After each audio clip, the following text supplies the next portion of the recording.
Sebelum melanjutkan, jangan lupa subscribe dulu, terima kasih. Bab 48, mengakuisisi restoran.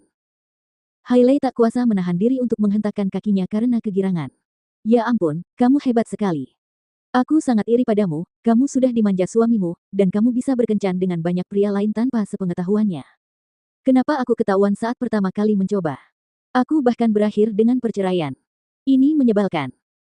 Rahel tertawa dan berkata, "Yah, yang membedakan kita adalah mantan suamimu adalah seorang pengantar barang sementara suamiku adalah seorang pengusaha. Dia sering melakukan perjalanan bisnis. Dia jarang di kota. Jadi, dia tidak punya waktu untuk memergokiku selingkuh, hehe. Ngomong-ngomong, kenapa tiba-tiba kau mengajakku keluar?" Hailey mengeluarkan salinan kontraknya dan menyerahkannya kepada Rahel. Rahel tercengang melihatnya. "Wah, sayang, kamu benar-benar berhasil mendapatkan kesepakatan dengan S Corporation atas nama keluargamu, dan mereka bahkan menamai proyek itu dengan namamu. Luar biasa. Bagaimana kamu melakukannya? Apakah kamu tidur dengan Presiden S Corporation?"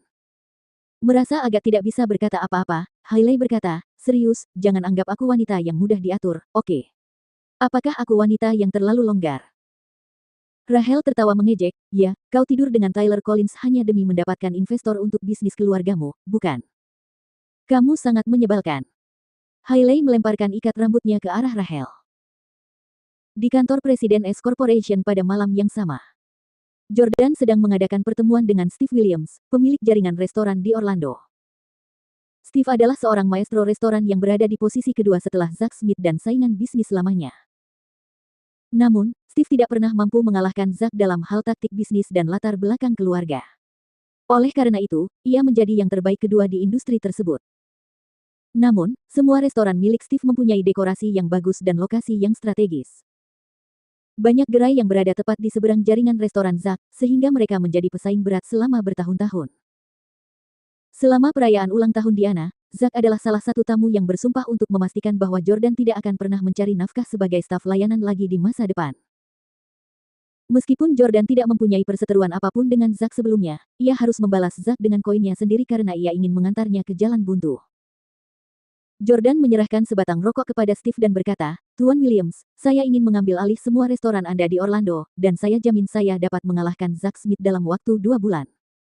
Dan saya bahkan akan memastikan bahwa ia kehilangan pijakannya di Orlando.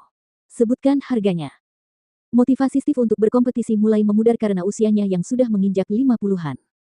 Ia hanya ingin menghasilkan lebih banyak uang untuk putranya dan demi masa pensiun yang bahagia. Setelah memikirkannya cukup lama, Steve berkata, $10 juta, aku akan membiarkanmu mengambil alih ke-7 restoranku di Orlando seharga $10 juta. Jordan menyetujuinya tanpa ragu sedikitpun, setuju. Setelah membeli 7 restoran tersebut, Jordan segera menelepon butler Frank.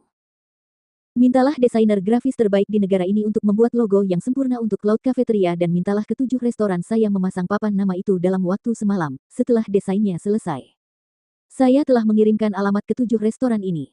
Saya juga ingin Anda merekrut beberapa penyanyi paling populer saat ini." Butler Frank siap sedia 24/7 di Orlando. "Ya, Tuan Stelle." Pukul 8 pagi keesokan harinya.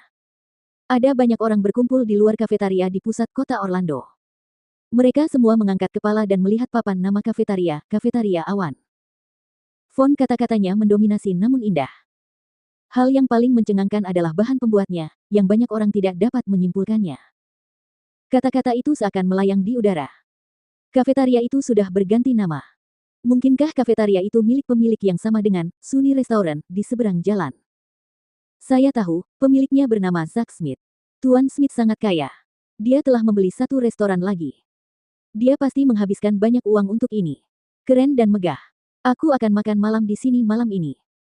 Pada saat ini, sebuah sedan Mercedes-Benz melaju perlahan, dan Zack Smith, raja restoran terkemuka di Orlando, duduk di kursi belakang.